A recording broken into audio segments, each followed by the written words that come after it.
We've talked about Scale AI and its partial sale to Meta. We also discussed a little bit about how some of its customers might be backing away from it. Well, OpenAI said in the immediate aftermath of that deal that they weren't going to back off, with CFO Sarah Fryer saying, we don't want to ice the ecosystem because acquisitions are going to happen. If we ice each other out, I think we're actually going to slow the pace of innovation.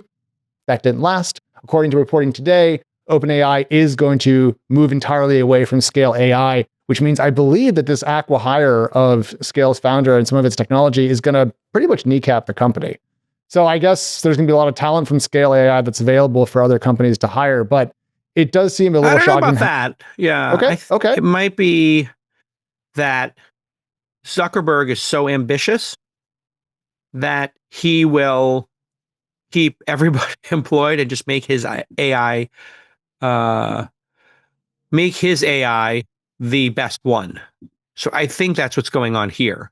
It's almost as if like you bought NVIDIA and then you take all the chips, not making less chips, going to make more chips, but nobody else gets to buy them. So obviously it's impossible to do that with NVIDIA. There's so many of them, but you could imagine with Grok or an inference chip, a smaller, a sub $10 billion chip, somebody might say, yeah, I'll buy Grok for 10 billion and every single chip I'm going to take for myself.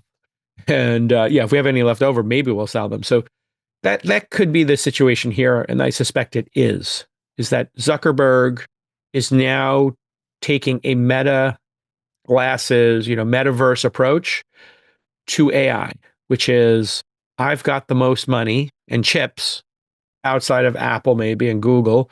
Therefore, I'm playing for legacy. I'm pushing all my chips in. You can say whatever you want about, what he's done to society and, how he treats customers and the negative impacts of social media, which are vast. And we've talked about here countless times.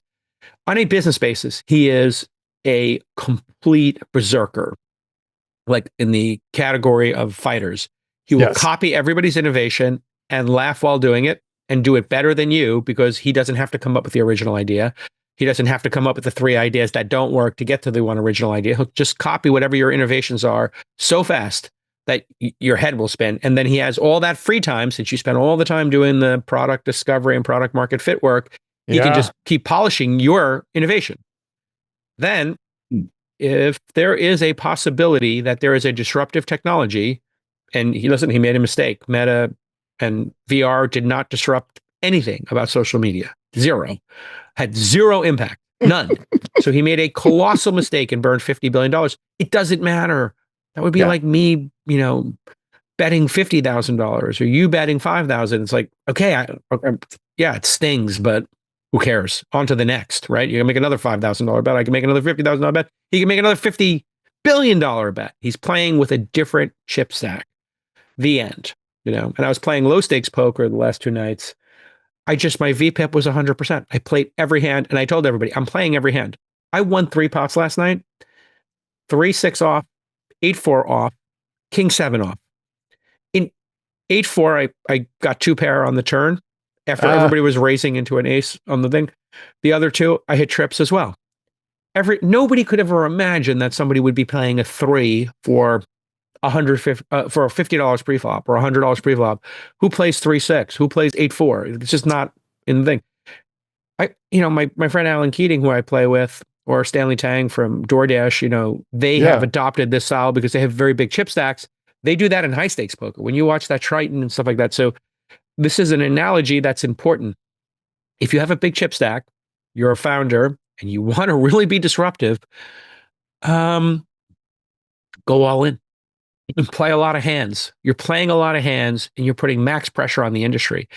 I think Facebook's going to do exactly in AI what they did in social media, which is find their WhatsApp, find their Instagram, and go all in. And this might be the first of a couple of acquisitions that are going to happen. Well, I'll be very curious to see who they buy next as they pursue the Texas Mike pre-flop strategy.